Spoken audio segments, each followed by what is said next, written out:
सिर्फ एक कप से लगभग 4 से 5 लोगों के लिए ये ज़बरदस्त वाला नाश्ता बन सकता है और ये खाने में बहुत ही ज़्यादा टेस्टी है। मेरे चैनल को प्लीज़ सब्सक्राइब करें, लाइक करें। चलिए फिर बनाना शुरू करते हैं।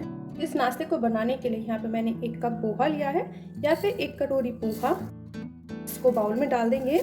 आप पोहे मोटे वाले या फिर पतले वाले पोहे कोई से भी ले सकते हैं, जो भी आपके पास हो। पोहे को 2 से 3 बार अच्छे से वॉश करेंगे। पोहे को वॉश करना बहुत ही ज़्यादा ज़रूरी है। अब पोहे को 2 से 3 बार अच्छे से वॉश कर लेंगे। पोहे को यहाँ पे वॉश कर लिया है। अब इसे कवर करके 10 मिनट के लिए इसी तरह छोड़ देंगे। 10 मिनट हो गए और अब पोहे को भी देख लेते हैं। पोहा यहाँ पे फूल गया है। अब इसमें 1 चम्मच पानी डालेंगे। अब पोहे को मैश कर देंगे। 1 चम्मच पानी हमने इसलिए डाला था कि पोहा अच्छे से मैश हो जाए। पोहे को भी यहाँ पे मैश कर लिया है।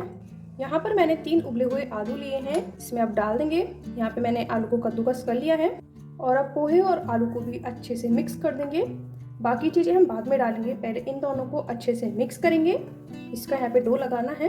पोहे और आलू को भी अच्छे से मिक्स कर दिया। यहाँ पे इसका डो लग गया है।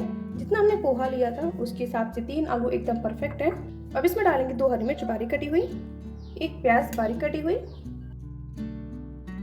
1 चम्मच कुटा हुआ जीरा, 1 चम्मच साबुत धनिया। इसको भी मैंने यहाँ पे कूट लिया है। इससे बहुत ही अच्छा टेस्ट आएगा इन टिक्कियों में। कलर के लिए इसमें डालेंगे आधी चम्मच से थोड़ा सा कम हल्दी पाउडर, लाल मिर्च का पाउडर। आप अपने अकॉर्डिंग मिर्च डालें, क्योंकि हमने यहाँ पे हरी मिर्च का भी इस्तेमाल करा है। अब इसमें डालेंगे टेस्ट अकॉर्डिंग नमक और अब इन सबको हाथ से अच्छे से मिक्स कर देंगे। ये पोहा की टिक्की बहुत ही ज्यादा मजेदार सी लगती है और ये हेल्दी भी है, क्योंकि हम इन टिक्कियों को बहुत ही कम तेल में बनाएंगे और इनको बनाना ही बहुत आसान है। आप इन टिक्कियों को केवल 10 मिनट में तैयार कर सकते हैं। जब बच्चों की डिमांड हो कुछ हल्का फुल्का खाने की, आप इन पोहे की टिक्की को ज़रूर ट्राई करें, बच्चों को बहुत ही ज़्यादा पसंद आएगी।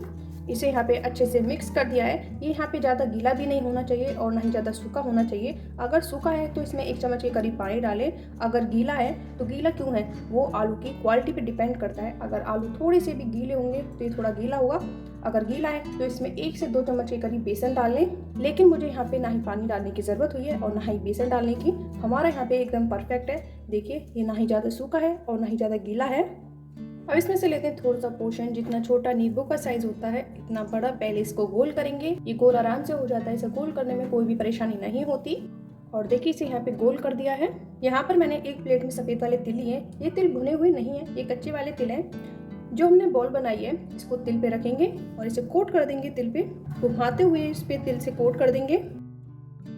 इसे यहाँ पे कोट कर दिया है और अब इसे दबा देंगे। अगर नहीं दबाएंगे, इसको ऐसे रहने देंगे, तो ये तिल इस तरह से झड़ जाएंगे। इसलिए इसको दबाना बहुत ही ज़्यादा ज़रूरी है। जो हमारे तिल छूट गए हैं उन्हें फिर से कोट कर लेंगे। यहाँ पे तिल कोट हो गए और अब इसको दबा देंगे इस तरह से। इससे तिल अच्छे से सेट हो जाएंगे, फिर तिल निकलेंगे नहीं। यहाँ पे तिल को दबा दिया है और अब इसको टिक्की की शेप दे देंगे। उंगलियों से घुमाते हुए इसको टिक्की की देंगे शेप। इसकी आगे टिक्की की शेप। और देखिए, तिल बिल्कुल भी छूट नहीं रहे हैं, तिल सेट हो गए हैं, ये देखिए। और अब इसको रखते हैं प्लेट में। पोहे वाले डो में से लेते हैं फिर से पोर्शन, जितना नींबू का साइज होता है इतना बड़ा। पहले इसको गोल करेंगे, इसको यहाँ पे कर दिया गोल। और अब ले लेंगे तिल वाली प्लेट, बॉल को इस पे रखेंगे, तिल को पूरे पे कोट कर देंगे। आते हुए इसे कोट कर देंगे तिल से कर दिया कोट। और अब इसको देंगे टिक्की की शेप। इसे दबाएंगे पहले, जो तिल सेट हो जाए दोनों तरफ से दबा देंगे। को दबा दिया, अब दे देंगे इसको टिक्की की शेप। इसे घुमाते हुए दे दी टिक्की की शेप। ये देखिए, तिल भी अच्छे से सेट हो गए हैं और इसी तरह हम सभी को तैयार कर लेंगे। यहाँ पर सारी टिक्कियों को तैयार कर लिया है। अब इसको ले चलते हैं गैस की तरफ। यहाँ पर लेंगे पैन, इसमें डालेंगे 2 टेबल स्पून ऑयल। ऑयल को पूरे पैन पे फैला देंगे। तेल को गर्म होते रखेंगे अपनी टिक्की को। आपकी एक बार में जितनी आ जाए उतने को रख देंगे। मैंने यहाँ पे सभी को रख दिया है।